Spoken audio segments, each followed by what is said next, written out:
एक आदमी को हमने देखा, रिक्शे वाले सुना, रिक्शा सब खड़ा, जी जी साहब रेल स्टेशन जाओगे? हाँ साहब जाएंगे। तो जाओ, फिर क्यों खड़े हो यहां?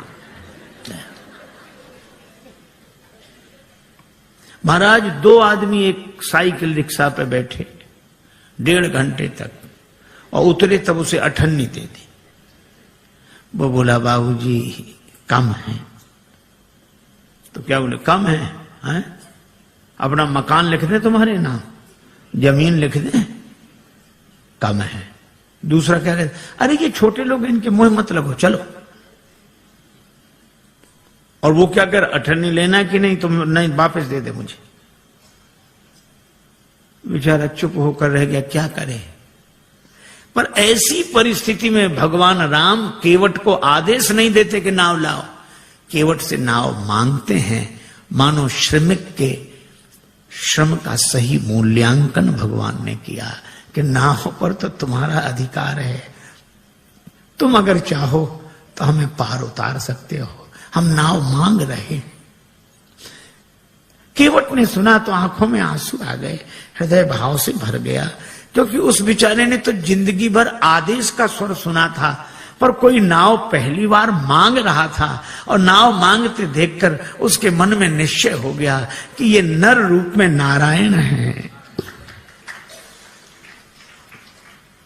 जो श्रमिक के श्रम का इतना सही मूल्यांकन कर सके, वे तो भगवान ही हो सकते हैं। कहा ही तुम्हारा मरम मैं जान गया। भगवान कहते नाव इधर लाओ, केवट उधर ले गया। भगवान ने कहा इधर ले आओ, नहीं लाऊंगा, मैं जानता हूं आपके बारे में अच्छी तरह। अब भगवान को तो हंसी लगी, लक्ष्मण जी को बड़ा बुरा लगा, श्री जानकी जी भी चुप। अच्छा बोलो, राम जी की जगह दूसरा कोई होता तो बड़ा दुखी होता कि आज ऐसे दिन भी आ गए, केवट नाव नहीं ला रहा है। दूसरा कोई होता तो ये सोचता कोई बात नहीं, दिन खराब है, समय की बात है, अच्छे दिन आने दो, सबसे पहले तुम्ही को देखेंगे। पर भगवान हंस रहे, बेहसे करुणायन।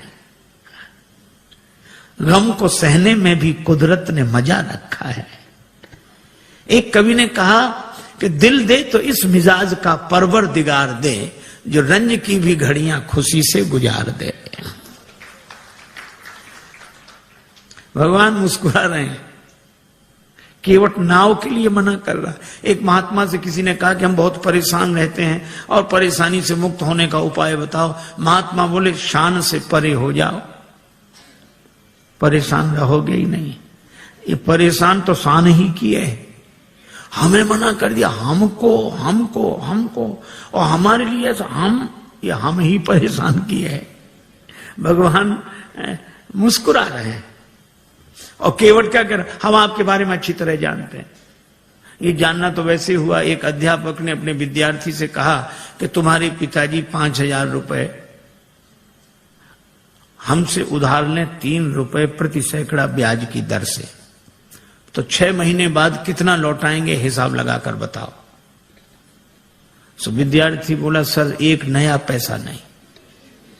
तो अध्यापक ने कान पकड़ के तमाचा लगाया, बोले क्यों रे, तू हिसाब नहीं जानता, गणित नहीं जानता? विद्यार्थी बोला सर मैं तो हिसाब गणित जानता हूं, पर आप मेरे बाप को नहीं जानते, उसने जिसका लिया है दिया है आज तक, जो आपका ही देगा। अब कोई ऐसे कहे कि हम आपके बारे में अच्छी तरह जानते हैं, तो यही लगे कि ऐसा क्या हुआ जो ये जानता है। पर राम जी मुस्कुरा रहे हैं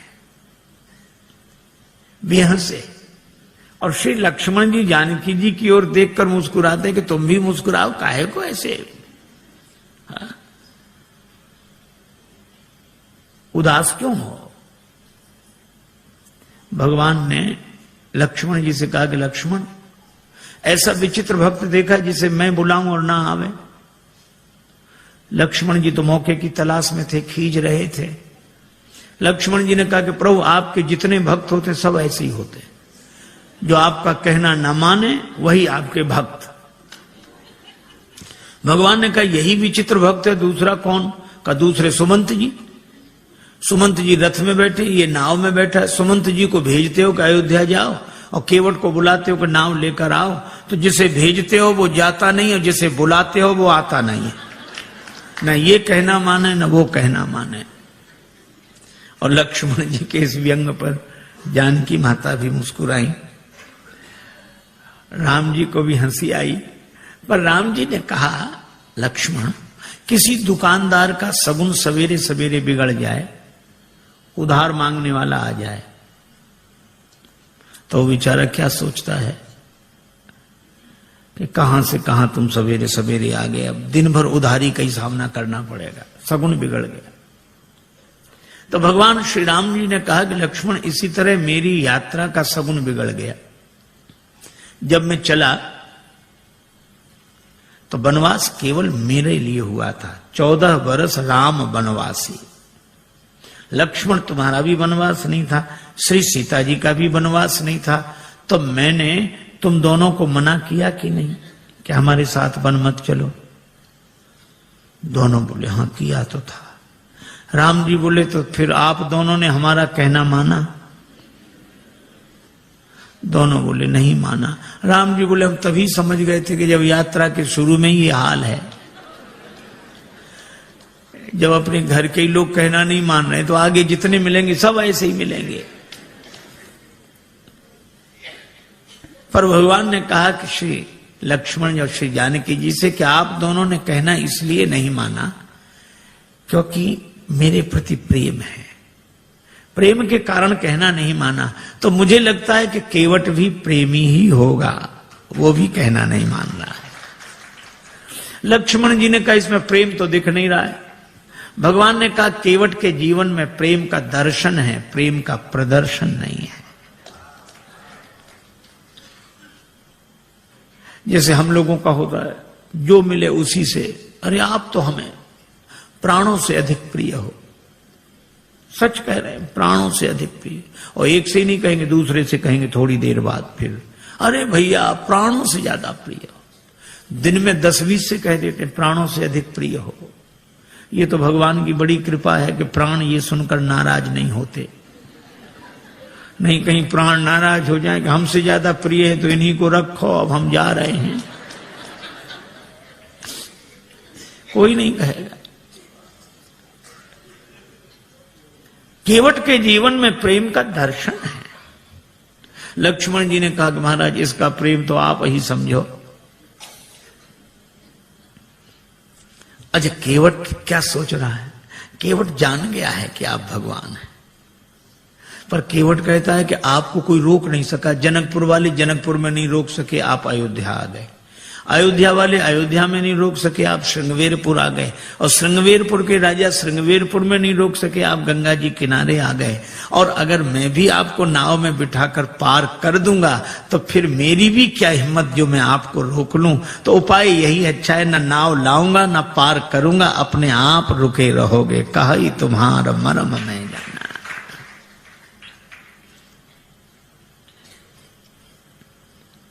भगवान से कहता है कि प्रभु महाराज आपके चरण कमलों की रज में ऐसा जादू है, मनुष्य बना देने की शक्ति है। शिला को चरण छुला दिया, नारी बन गई। भगवान ने कहा तो शिला तो पत्थर की होती, तुम्हारी नाव कोई पत्थर की है?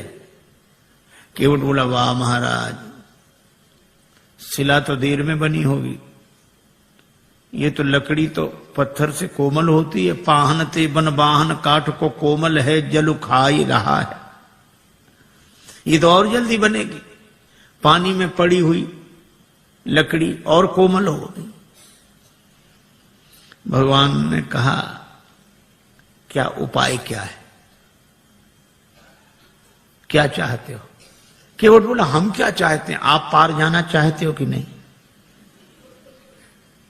भगवान बोले हमें तो जाना ही। तो फिर ये कहो आप चाहते हो पार जाना?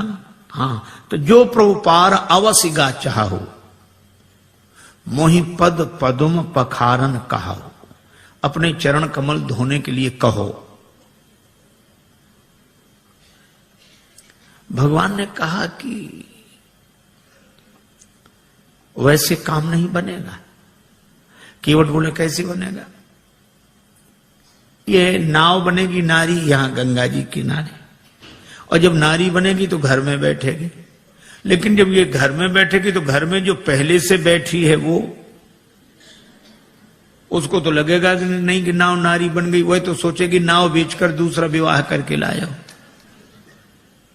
और महाराज, घरनी घर क्यों समझाई हूं जू, उसको मैं कैसे समझाऊंगा? लक्ष्मण जी ने कहा हद हो गई, भगवान को समझा रहे और पत्नी को नहीं समझा सकते। केवट बोला महाराज अपने अपने अनुभव की बात है, भगवान को समझाना आसान है, बहुत कठिन है। राम जी खूब हंसे, लक्ष्मण जी भी हंस रहे हैं केवट की इन अटपटी बातों पर। भगवान बोले तो और कोई उपाय? एक उपाय है। क्या? यही घाट ते थोड़िक दूरी अहे कटिलों जल था दिखाई हो, जो थोड़ी दूरी पर कमर तक जल है, आराम से निकल जाओ। भगवान बोले वही ठीक, बताओ। केवट बोला वाह महाराज, अभी सवेरा हुआ है, यात्रियों का आना जाना शुरू हुआ है, हम आपको वो जगह बताने जाएं सब देख लेंगे, हमारी नाव में कौन बैठेगा, रोजी रोटी का सवाल है, ऐसा नहीं। तो फिर आप दिन भर रुको, जब सूर्यास्त हो जाएगा सब लोगों का आना जाना बंद होगा, मैं जाके बता दूंगा, फिर रात को निकल जाना, चाहे सवेरे निकल जाना। भगवान बोले लक्ष्मण चरण धुलाना ही ठीक है, यहां कहां रुकेंगे। केवट कहता है कि चरण धोने के लिए कहो। पात भरी सहरी सकल सुत बारे बारे, केवट की जाति कछु वेद ना पढ़ाई हो, पूरा परिवार मेरो याही लाग राजा जू हो, वित्तहीन कैसे दूसरी गढ़ाई हो। अगर ये नाव नारी बन गई तो फिर यह भी तो सोचो महाराज, कर पूरे परिवार का पालन इसी नाव से होता है, तो परिवार का पालन करने वाला साधन तो चला जाए और घर का एक सदस्य और बढ़ जाए। महाराज कृपा करो आप तो। अच्छा, अब इसमें एक बड़ा तात्विक संकेत है। केवट कहता है कि नाव नारी न बने। हम लोग भी व्यवहार का काम करते हैं, दुकान चलाते हैं, व्यापार करते हैं, पैसा लेते हैं, देते हैं। श्री तुलसीदास जी कहते हैं सब करो, कोई बात नहीं। केवट भी यही करता है, धंधा करता है, यात्रियों को बिठाता है, उस पार ले जाता है, पैसा लेता है। लेकिन इस केवट की सबसे बड़ी विशेषता एक है कि यह नाव तो चलाता है, लेकिन नाव गंगा जी में चलाता है। और गंगा जी क्या है का राम भक्ति जहां सुरसरी धारा। इसी तरह हम दुकान व्यापार आदि सब करें, लेकिन भक्ति की भाव धारा से जुड़कर करें। यही केवट प्रसंग का संकेत है। भगवान ने कहा अगर तुम्हारी नाव नारी बन गई तो पार करने वाली खुद पार हो जाएगी, जड़त्व से मुक्त हो जाएगी। केवट बोला सो तो ठीक है, लेकिन नाव नारी बनेगी तो घर में बैठेगी, और इसका अर्थ कि मेरी बुद्धि अगर चैतन्य हो गई तो आत्मन्यो आत्मना तुष्टा के भाव से घर में बैठेगी, तो भक्ति की गंगा जी तो छूट जाएंगी। प्रभु मैं ऐसी मुक्ति नहीं चाहता जो भक्ति की गंगा जी से दूर कर दे। वह नहीं बंधन की जो अज्ञानता से बांध ले मन, और फिर सहसा कभी भी टूट सकता हो अकारण। मुक्ति छू पाए न जिसको मैं उसे बंधन कहूंगा, जो मरण को जन्म समझे मैं उसे जीवन कहूंगा। महाराज मुझे मुक्ति नहीं चाहिए, और आपके चरणों की रज मुक्त कर देने वाली है, तो इस मुक्त कर देने वाली धूल को ही धो डालूंगा। काहे से धोगे? गंगा जल से। और कितना बढ़िया संकेत है कि इस मुक्त करने वाली रज अर्थात रजोगुण जन्य कामना को भक्ति के भाव जल से धो डालूंगा। मुक्ति नहीं चाहिए, सगुण उपासक मोक्ष न लें। भगवान ने कहा तो फिर धो लो चरण, क्या दिक्कत है? केवट बोला ऐसे नहीं धोऊंगा, कहोगे तब धोऊंगा। मोहि पद पदुम पखारन कहाहु कहो। श्री राम जी ने कहा कि काहे को इतनी जिद कर रहे हो? अरे बहुत लोगों ने हमारे चरण हमसे बिना पूछे धो लिए, हमने मना थोड़े ही किया। तुम भी धोगे तो मना थोड़े ही करेंगे, पर कहलाते क्यों हो? और फिर हमको संकोच होता, हम कैसे कहें कि हमारे चरण धो लो? अरे किसी श्रद्धे के प्रति किसी की श्रद्धा है तो चरण छू ले, पर ऐसा कौन श्रद्धे होगा जो अपने चरण फैला कह के चलो छुओ? ऐसा तो वही कह सकता है जिसका शर्म से कोई संबंध ना हो। अब भगवान कैसे कह देंगे हमारे चरण धो? और केवट कहता कहोगे तभी धोएंगे। तो भगवान ने बिना कहा कि बिना पूछे धो लो। बहुतों ने धो लिए। केवट ने कहा सुनो महाराज, जिन्होंने बिना पूछे आपके चरण धो लिए उनकी अपनी गरज रही होगी, उन्हें भवसागर से पार जाना होगा, इसलिए उन्होंने आपके चरण आपसे बिना पूछे धो लिए। लेकिन यहां गरज मेरी नहीं, यहां गरज आपकी है। मुझे पार नहीं जाना, पार आपको जाना है। इसलिए अगर पार जाना हो तो कहो कि हमारे चरण धोकर हमें पार कर दो। भगवान मुस्कुराए कि केवट सब कुछ पाए ले रहा है, पर इतना चतुर है एहसान रत्ती भर नहीं। आपकी गरज है, कहना हो कहो। लक्ष्मण जी बोले अगर चरण धुला लें तो?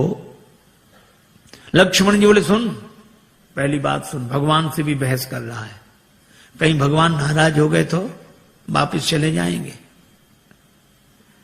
केवट बोला नहीं जाएंगे। कहा ही तुम्हारा मरम में जाना। श्री जानकी जी भी साथ आई हैं, और मरम शब्द का एक ही अर्थ है, रकार रामचंद्र हैं, मकार मातु जानकी। तो ये रकार रूपी राम जी मकार से घिरे हुए हैं, अर्थात श्री जानकी जी की कृपा के कारण आए हैं, और जानकी जी उपस्थित हैं तो श्री राम लौट नहीं सकते, वो तो कल्याण करके ही जाएंगे। अच्छा सो तो ठीक है। भगवान बोले अगर चरण धुला लें तो? केवट बोला चरण धुला लो तो कोई हम पर एहसान करोगे? औरों से उतराई लेता हूं, आपसे नहीं लूंगा। नहीं लोगे ना?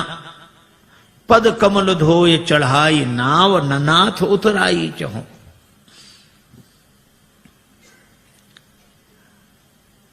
केवट का बेटा खड़ा था, बोले पिताजी ठहरो ठहरो ठहरो, इन्हें नाव में बिठाना ही मत। क्यों? चरण धो लेंगे फिर क्या कठिनाई है? चरण छुलाने से तो शिला नारी बनी थी। केवट का बेटा बोला इनके हाथों से भी खतरा है। चरण इन्होंने शिला को छुलाए थे, हाथ इन्होंने धनुष को छुलाए थे। छुअत ही टूट पिनाक पुराना। अगर चरण छुलाने से नाव के नारी बनने का डर है तो हाथ छुलाने से नाव धनुष की तरह टूट जाएगी। इनको किसी भी दशा में बिठा लो ही मत ना। लक्ष्मण जी ने सुना कि केवट है सो है, बेटा और गजब। पर केवट बोला नहीं नहीं, चरण धुला लेंगे बस। भगवान से केवट कहता है उतराई नहीं लूंगा। भगवान ने कहा उतराई क्यों नहीं लोगे? केवट बोला आपके पास देने को होगा क्या? बनवासी बने घूम रहे हो। तो जो बात आप बाद में कहोगे तो हम पहले ही कहे दे रहे हैं कि उतराई नहीं लेंगे। अच्छा नहीं लोगे उतराई, इसका प्रमाण क्या है? सबूत क्या है? केवट बोला मोहे राम रावरी आन दशरथ शपथ सब सांची कहो। राम जी आपकी सौगंध, महाराज दशरथ की सौगंध, सही सही कह रहा हूं। श्री लक्ष्मण जी को लगा कि भगवान ने शीलवश जितनी ढील इसे दे दी है, अब ये कोई बोलने का ढंग है कि हमारी बात बिल्कुल सही है, आपकी कसम, आपके बाप की कसम। बोलने में तो ऐसे ही लग रहा है, पर केवट ऐसे बोल नहीं रहा था। बोल नहीं रहा था, बोल नहीं पा रहा था। वो कह रहा था मैं आपकी सौगंध ऐसे कर रहा हूं जैसे दशरथ शपथ, भीष्म प्रतिज्ञा, बलिदान, इसी तरह ये शब्द है दशरथ शपथ। दशरथ शपथ की तरह मैं आपकी सौगंध कर रहा हूं। लेकिन बेचारा बोल नहीं पाया। लक्ष्मण जी को लगा कि अच्छा, धनुष पर बाण चढ़ाया, तैयार हो जा मरने के लिए। पर केवट उसी तरह बोला, बाण को देख, हाँ चलाओ चलाओ बाण, मार दो मार दो, मेरा परम सौभाग्य है, मारो तो बाण। लक्ष्मण जी को लगा ये मौत से भी नहीं डरता, तो इसको डराने का उपाय क्या है?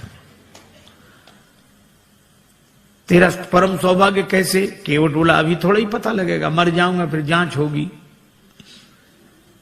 उस जांच में मैं बड़ा सौभाग्यशाली माना जाऊंगा। क्यों? मरूंगा हाथ से किसके, जो श्री रघुवीर का प्यारा है। राम जी के भक्त के हाथों मरूं, और मरूंगा किस जगह, जहां निर्मल गंगा की धारा है, जहां गंगा जी बह रही हूं। और मरूंगा सामने किसके, कि जिनका दास होता हूं, राम जी का भक्त हूं, राम जी के सामने मर रहा हूं। और मरूंगा किस खता पर, पांव करुणा निधि के धोता हूं, चरण धो रहा हूं। अगर इन पद पंकजों पर प्राण खो जाएगा केवट, तो मरकर भी जमाने में अमर हो जाएगा केवट। फिर क्यों ऐसा समय श्रीमान जाने दूं, न क्यों जाने की जीवन के सन्मुख जान जाने दूं। तैयार हूं, बाण मारो।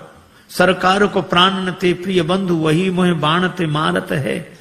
मरता हूं कहां सुच गंग के तीर, शरीर सो प्राण सिधारत है। समूहे कही सु विनीत सुनो, रघुनाथ सो नाथ निहारत है। अपराध यही इस दास का है, प्रभु के पद पद्म पखारत है। लोग यही कहेंगे कि राम जी ने लक्ष्मण जी से कह के उसको मरवा दिया, छोटे भाई से कह के मरवा दिया। राम जी की बदनामी होगी, और राम जी की बदनामी करानी हो तो चलाओ बाण, हमारा तो कुछ नहीं बिगड़ेगा। प्राण तो किसी न किसी दिन जाएंगे, पर ऐसा मौका मिलेगा नहीं। लक्ष्मण जी को लगा कि राम जी की बदनामी कराने थोड़े ही आए हैं, अब क्या करें। तो बाण फिर तूणी में रख लिया, कहने लगे, प्रभु इससे तो आप ही बात करो। पर केवट कह क्या रहा है, जब लगी न पाए पखारी हूं। इतनी देर से केवट क्या कह रहा था, चरण कमल रज कहां सब कहां, चरण कमल मोहि पद पदुम पखारन कहाऊ। पद कमल धोए चढ़ाई नाव, पद कमल पद पद्म चरण कमल। और जब लक्ष्मण जी ने बाण चढ़ाया तो वो भी आवेश में बोला, जब लग न पाए पखारी हूं, भूल गया चरण कमल पद पद्म पद कमल पाए।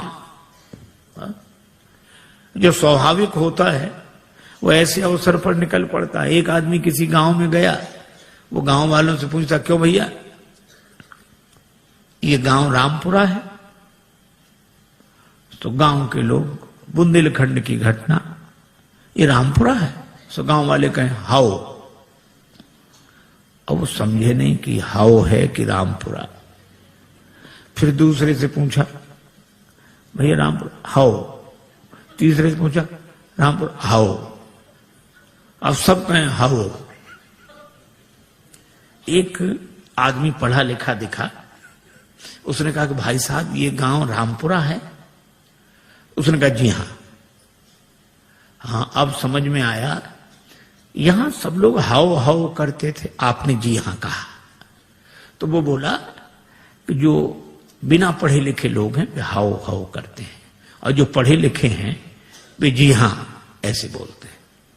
अच्छा, तो आप तो पढ़े लिखे होंगे? तो बोला हाओ। अब जो स्वाभाविक था सो निकल गया। अब लक्ष्मण जी को भी बड़ा अटपटा लगे, श्री सीता जी को भी, पर राम जी मुस्कुरा रहे। सुन केवट के बैन, प्रेम लपेटे अटपटे, बेहसे करुणा है। भगवान हंसते हैं। बात भले ही अटपटी हो, पर प्रेम में लिपटी हो तो परमात्मा को प्रसन्न कर देती है। राजस्थान के एक छोटे से गांव में एक महात्मा गए, सत्संग हुआ।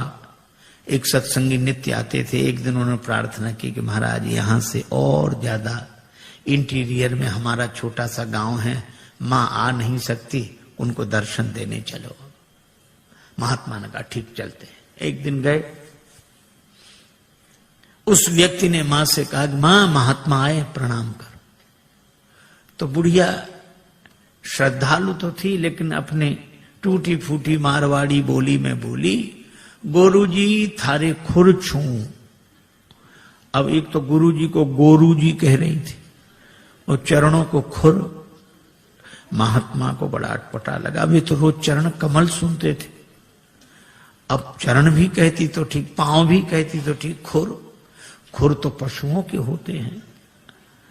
तो महात्मा उसे प्रेम से समझाने लगे, माता जी ऐसे बोलती हो महात्माओं से, नरक जाओगी नरक।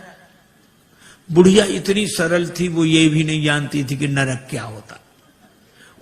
उसको लगा कि महात्मा आशीर्वाद दे रहे हैं, सो हाथ जोड़ के कहने लगी, महाराज हमारा कहां भाग्य जो नरक जाए, नरक तो आप जैसे महापुरुषों को मिले हैं प्रभु। महात्मा खिलखिला के हंसने लगे। अरे ऐसी सरलता पर महात्मा क्या परमात्मा प्रसन्न हो जाते हैं। और भगवान दोनों की ओर देखकर मुस्कुरा रहे हैं। श्री राम जी का विवाह नहीं हुआ था, श्री लक्ष्मण जी युगल चरण धोकर चरणामृत लेते। विवाह हुआ तो बायां चरण श्री किशोरी जी, दायां चरण लक्ष्मण जी धोकर चरणामृत लेते थे। पर आज केवट न दायां की बात करा न बाएं की, मोहि पद पदुम पखारन कहो। तो भगवान मुस्कुरा कर देखते हैं कि तुम दोनों का अधिकार जा रहा है। बेहसे करुणायन। और केवट की मांग की चौपाई एक ही, बहाने से भी बात नहीं बनी। एक के घर मेहमान आया, जाने का नाम ना ले। दोपहर का तो भोजन करा दिया, वो इतना कृपण शाम का भोजन न कराए। लेकिन मना कैसे करे। बेटे से बोला मेहमान के पास जब बैठे हो तब आकर पूछना शाम के भोजन के लिए। बेटे ने कहा पिताजी शाम को भोजन क्या बने। तो पिता मेहमान के बगल में बैठा था। पिता कहने लगे शाम को फिर भोजन, अभी मेहमान के साथ तो हमने भोजन किया ही था, अब शाम को फिर भोजन करें, हम कोई राक्षस हैं? मेहमान से पूछ लो, मतलब मेहमान भोजन करे तो राक्षस। बेचारे मेहमान ने भी कह दिया कि नहीं नहीं ठीक है, हो गया। बहाने में लोग बड़े चतुर। एक महात्मा किसी वृद्धा माता के यहां भोजन को गए, मैया ने सब भोजन परोस दिया, पंखा लेके बैठ गई। थाली में पीछे पापड़ रखे थे, पापड़ परोसना भूल गई। अब महात्मा का मन पापड़ पे जाए बार बार। मन का ये स्वभाव है, जो करोड़ों की चीज मिली हो तो उसे 2 कौड़ी की लगती है, 2 कौड़ी की चीज ना मिले तो करोड़ों की लगती है। उधर ही देखे, लेकिन मांगने में शर्म भी लगे और बुढ़िया को याद ना आवे। सो महात्मा बोले मैया भगवान की बड़ी कृपा, आज जो आपका दर्शन हो गया। क्यों? रास्ते में बड़ा लंबा सांप मिला। सांप? हाँ लंबा था बहुत। कितना लंबा भरा है, यहां से वो पापड़ की थाली रखी। बुढ़िया बोले अरे महाराज पापड़ परोसना तो मैं भूल ही गई। महात्मा बोले हम तो बता रहे थे कि सांप कितना लंबा था। तो कई बार बहाने से भी बात बन जाती, युक्ति से बना लेना चाहिए, लेकिन कई बार बहाने से भी बात नहीं बनती। एक के घर मेहमान आए जाए नहीं, और बेचारा घर वाला संकोची कुछ कहे नहीं। 5-7 दिन हो गए। एक दिन पति पत्नी से बोला कि देवी ये मेहमान तो जाता ही नहीं, कोई उपाय। पत्नी बोली और खिलाओ पिलाओ और सम्मान करो, काहे को जाएगा वो। देखो देखो ये व्यंग मत करो, तो उपाय बताओ। पत्नी बोली उपाय तो है 3 मर्ज, उपाय 1, बुखार हो जुखाम हो मेहमान हो। ज्वर जुखाम और पाहुना, ज्वर जुखाम और पाहुना इनका एक उपाय, लंघन दे दो तान के फिर न वापस आए। लंघन दे दो बुखार नहीं आएगा, लंघन दे दो जुकाम नहीं आएगा, लंघन दे दो मेहमान नहीं आएगा। हाँ ये बात तो ठीक है, लेकिन अब हम लोग भोजन बनाएं उसे ना दें तो एक दिन ना बनाओ। तो नहीं बनाने का तो कोई कारण होगा। झगड़ा, हम लोगों में झगड़ा होते नहीं, झूठा ही झगड़ा कर लो। अब बाहर वाले कमरे में मेहमान बैठा, भीतर जोर जोर से इन्होंने झगड़ा करना शुरू किया। पति ने डांटना शुरू किया और पत्नी ने, जब देखो तुम मुझे डांटते रहते और आज भोजन ही नहीं बनाऊंगी मैं। पति बोला बनाना ही मत। मैं कोई मर नहीं जाऊंगा एक दिन भूखे। अब जो झगड़ा शुरू हुआ और मेहमान ने सुना कि आज इन्हीं को नहीं मिल रहा है, तो उसने अपना थैला उठाया गया। पत्नी ने देखा कि गया, पति ने देखा गया। सो पति बोला आप काहे को रो रही हो, हमने कोई सच्चा डांटा था, हमने तो झूठा डांटा था। सो पत्नी मुस्कुरा कर बोली मैं कोई सचमुच रो रही हूं, मैं तो झूठे ही रो रही हूं। लेकिन आश्चर्य, तब तक मेहमान भीतर, हम कोई सच्चे गए थे, हम भी तो झूठ ही गए थे। कई बार प्रयास करने पर भी काम नहीं बनता। भगवान ने बड़ा प्रयास किया पर केवट बोला साफ साफ कहो, प्रभु धो लो। प्रेम पराधीन प्रभु की यह अभय वाणी सुनकर केवट गया, कठौते में जल भर लाया। आहा, उस दृश्य को आप देखें। कठौता एक और रख दिया, बाई हथेली आगे बढ़ाई, श्री राघवेंद्र का दायां चरण रखा और कठौते से जल छोड़ दिया, लगा धोने। मन में तो यही भाव है कि ये वही चरण जिन चरणन ते निकसी सुरसरी। बड़े भाव से चरण धो रहा, लेकिन पता नहीं लगने दे रहा। श्री लक्ष्मण जी ने कहा कि अच्छा केवट, बड़े भाव के कारण चरण धो रहे हो? केवट बोला नहीं नहीं सरकार, हम तो नाव के कारण चरण धो रहे हैं, भाव के कारण नहीं। भगवान एक पांव से खड़े हैं, केवट बैठा, देवता भी आश्चर्य कर रहे हैं कि ऐसे भक्त तो देखे जो भगवान के सामने एक पांव से खड़े रहे, पर ऐसा भक्त नहीं देखा जिसके सामने भगवान ही एक पांव से खड़े रहे। बड़ी देर हो गई, भगवान ने कहा केवट चरण धुल गए? केवट बोला हाँ महाराज धुला तो, लेकिन तब तक भगवान ने चरण नीचे रख दिया। केवट बोला गड़बड़ी कर दी, चरण गीला था, पहुंच तो लेने देते मेरी इस फटी दुपटी से, आपने पहुंचने नहीं दिया, गीला चरण धरती में रखा, धूल लग गई, दोबारा धोना पड़ेगा। लक्ष्मण जी बोले हो चुके पार, चरण तो गीला रहेगा ही, इसमें धूल लगे इसे धुलाओ, उसमें लगे तो उसे धुलाओ, पर चरण ही धुलाते रहो, कभी दायां कभी बायां कभी। भगवान ने कहा रुको रुको, केवट से पूछने दो। केवट हम कब तक ऐसे ही खड़े रहे? केवट बोला सुनो सरकार, गौतम तीय तारण अधम उदाहरण है, प्रेम से पगों को पखारन मोह दीजिए, और धोए चरण को बिनु पहुंचे धरनी में धरो, लागी रज फेर भ्रम दुगुन ना कीजिए।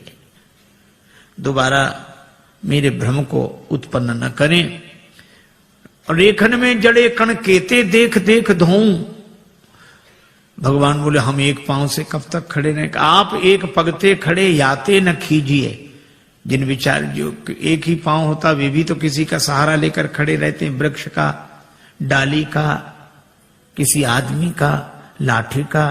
भगवान बोले यहां कोई सहारा हो तो बताओ। केवट बोला है, चाहो अवलंब तो विनीत जू, विलंब बिनु नाथ मेरे माथ पे सो हाथ धर लीजिए।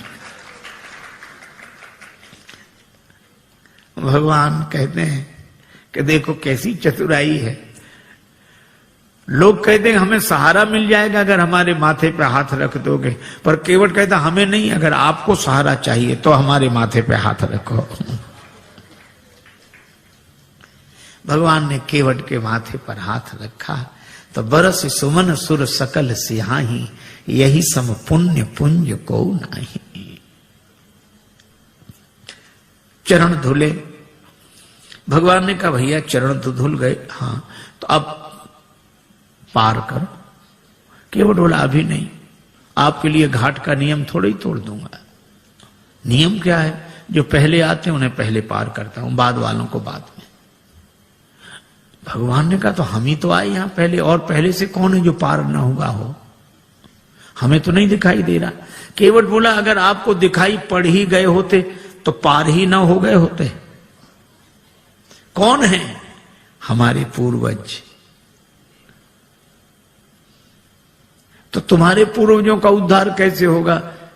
केवट हाथ जोड़कर बोला जैसे महाराज भागीरथ के पूर्वजों का उद्धार हुआ। महाराज भागीरथ के पूर्वजों के उद्धार के लिए गंगा जी का जन्म ब्रह्मा जी के कमंडल में हुआ, और आज मेरे पूर्वजों के उद्धार के लिए गंगा जी का जन्म मेरे कठौते में हुआ है। पद पखारी जलपान करी, आप सहित परिवार पितर पार करी, प्रभु पुण्य मुदित गए उलई पार। पितरों को पहले पार किया।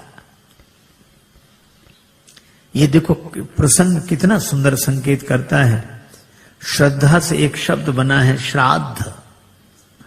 हम लोग उनका भी श्राद्ध करते हैं जो हमारे पूर्वज अब शरीर में नहीं है। पर एक व्यक्ति मरा, उसके 2 बेटे, मां बहुत कहेगा कुछ करो, बेटे कहते हम इस सब में विश्वास नहीं रखते, क्या फायदा, इससे क्या फायदा।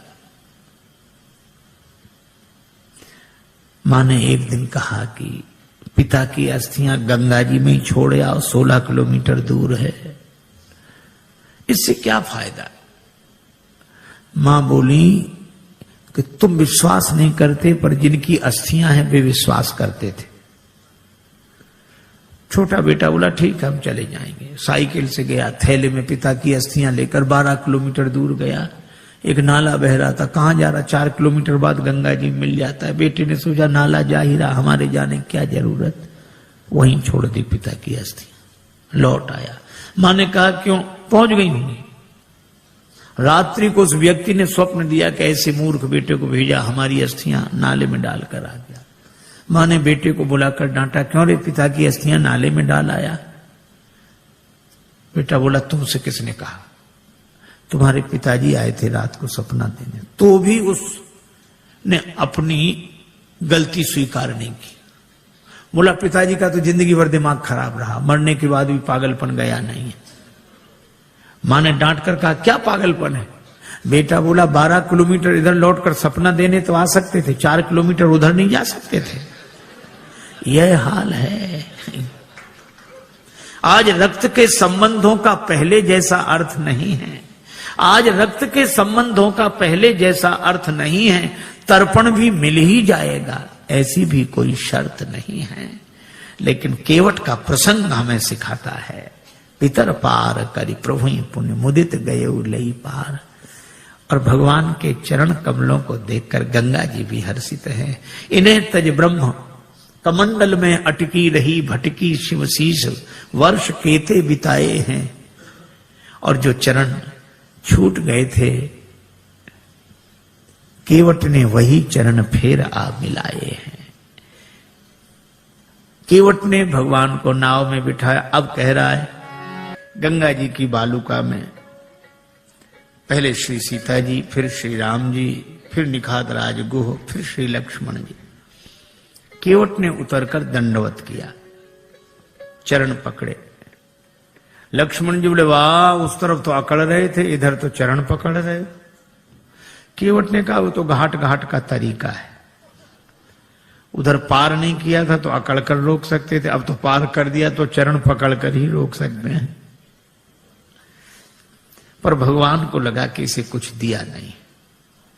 लक्ष्मण जी बोले क्या बात है प्रभु। राम जी बोले इसे कुछ दिया नहीं। अरे और क्या देंगे।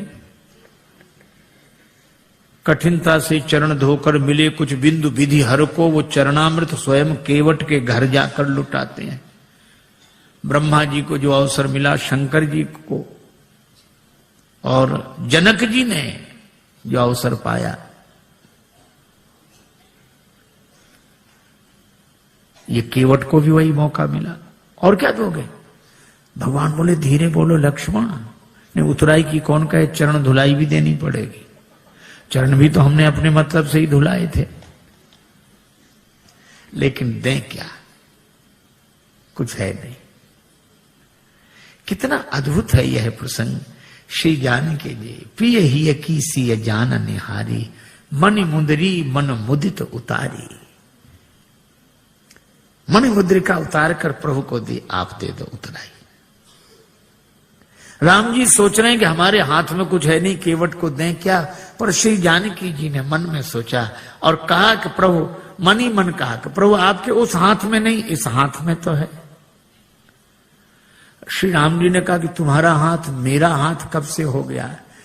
श्री जानकी जी ने कहा कि प्रभु जब से मेरे पिता ने मेरा हाथ आपके हाथ में दे दिया, उस दिन से मेरा हाथ आपका हाथ हो गया।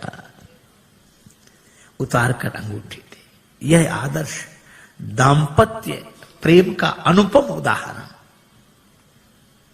आप कल्पना करो, आज की परिस्थिति में अगर ऐसा होता, कोई घर छोड़कर वन में होता और साथ में पत्नी होती और उसे कुछ देना होता, बेचारे पति को ही कहना पड़ता कि वो ऐसा है, वो पत्नी के हाँ बोलो, क्या बात, बोलो बोलो, क्या ये अंगूठी। पत्नी क्या कहती, अपना तो सब बर्बाद कर ही बैठे, ऐसा स्वभाव, अब यही और बच्चे तो ले आग लगा दो, चाहे जो कुछ करो, ले यही होता। पर श्री जानकी जी कहती हैं नहीं, या कोई दूसरी भावना वाली देवी होती तो वो कहती अरे ये क्या देंगे, लो हम देंगे, केवट ले। पर श्री जानकी जी यह नहीं करती, राम जी को देती, प्रभु आप दे दो। भगवान ने कहा केवट उतराई ले लो, कहे कृपालु ले हो उतराई, केवट चरण गहे अकुलाई। महाराज नहीं चाहिए। भगवान ने कहा क्यों नहीं चाहिए? क्या तुम्हारे मन में इच्छा नहीं थी?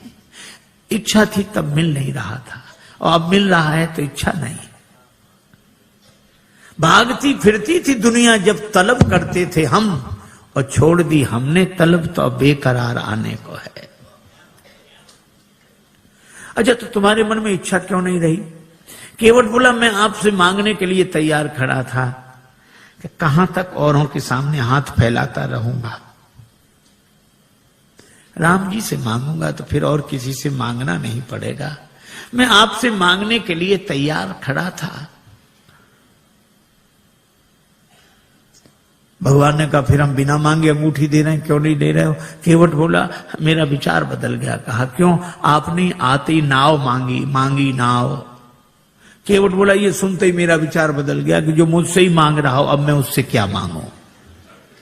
वह तो बहुत बड़ा है जिससे आप कुछ मांगते हो, लेकिन दीन बंधु वह कितना बड़ा है? वह तो बहुत बड़ा है जिससे आप कुछ देते हो, पर वो कितना बड़ा जिससे आप भी कुछ मांगते हो। मांग कर बड़ा बना दिया है, दे दोगे तो छोटा बन जाऊंगा, बड़ा ही रहने दो। नहीं, भगवान ने कहा ये देने लेने की बात क्या, मजदूरी दे रहे हैं हम तो। केवट ने कहा मजदूरी हम उनसे लेते हैं जिन्हें हम पार करते हैं, जिन्हें हम पार करते हैं उनसे मजदूरी लेते हैं।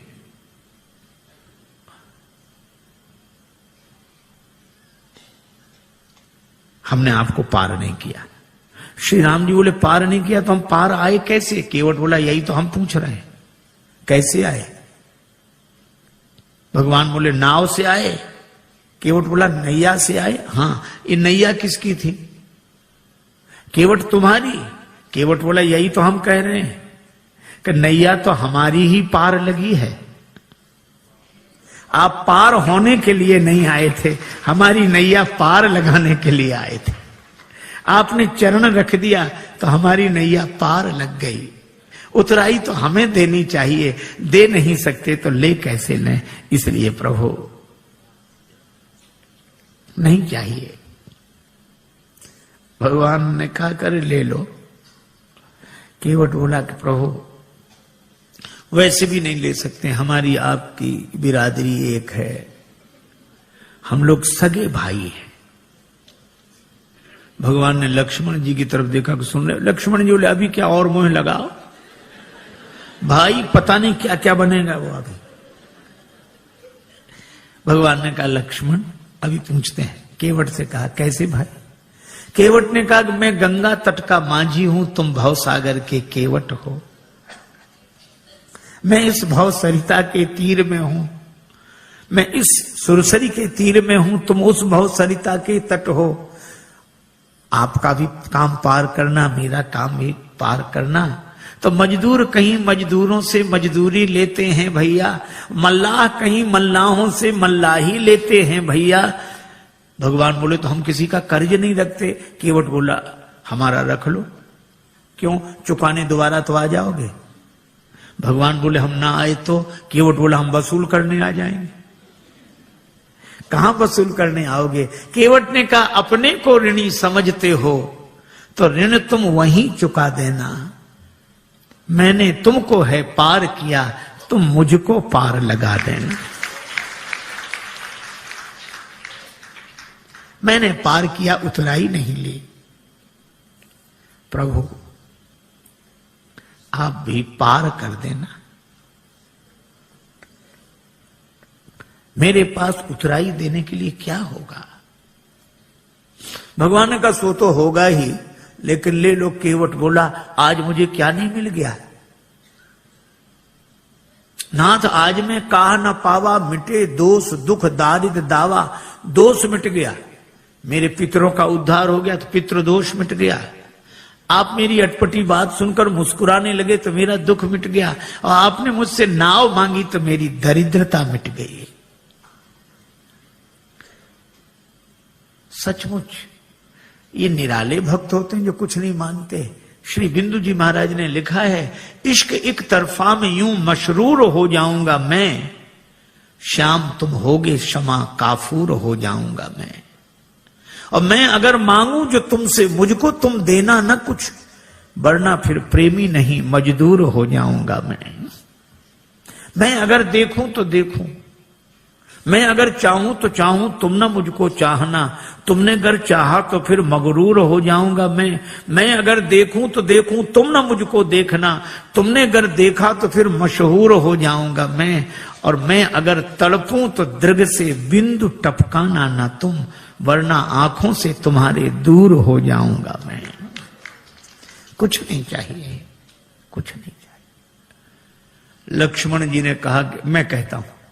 लक्ष्मण जी बोले, केवट ले ले ले ले उतराई। केवट बोला, सरकार में वचन दे चुका था, ना नाथ उतराई चाहूं।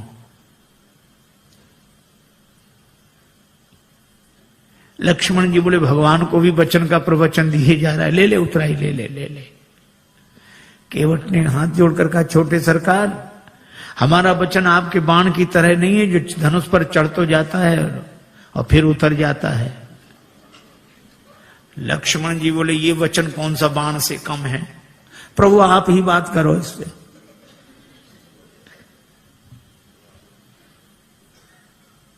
श्री जानकी जी ने कहा कि प्रभु हमारी ओर से कह दे।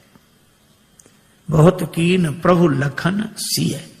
श्री जानकी जी की ओर से राम जी ने कहा कि केवट उतराई ले लो। श्री किशोरी जी की अंगूठी है, उनकी ओर से। अब तो हंसते रहने वाला, हंसाते रहने वाला केवट भावुक हो गया, नेत्र भर आए, हाथ जोड़कर बोला, प्रभु मैंने आपको पार बाद में किया है, पहले आपके चरण धोए, और मुझसे पहले भी आपके चरण किसी ने धोए थे, महाराज जनक ने। और महाराज जनक ने आपके चरण धोकर अपनी बेटी जानकी आपको अर्पित कर दी। मैं कैसा चरण धोने वाला जो उसी बेटी की अंगूठी उतराई में ले लूं? मैं दे नहीं सकता तो ले कैसे लूं? केवट के आंसू भर आए, और श्री जानकी जी को गंगा जी किनारे भी अपनी मिथिला याद आ गई। भगवान ने कहा, केवट तुम कुछ नहीं लेते तो मुझे दे दो। प्रभु आपको क्या दूं? मुझे आज्ञा दो तो मैं जाऊं आगे। केवट ने कहा कि प्रभु इतने काम सब अटपटे उल्टे होते रहे, तो एक काम और, क्या आप ही मुझे भेज दो। क्यों? ताकि मुझे ये लगे कि भगवान मेरे घाट पर है, कहीं नहीं गए हैं, मैं इसी भाव में डूबा रहूं। और फिरती बार नाथ जो देवा, सो प्रसाद में सिर धरी लेवा। बहुत कीन प्रभु लखन सिय, नहीं कछु केवट ले, विदा कीन करुणा यतन भगति विमल बर दे।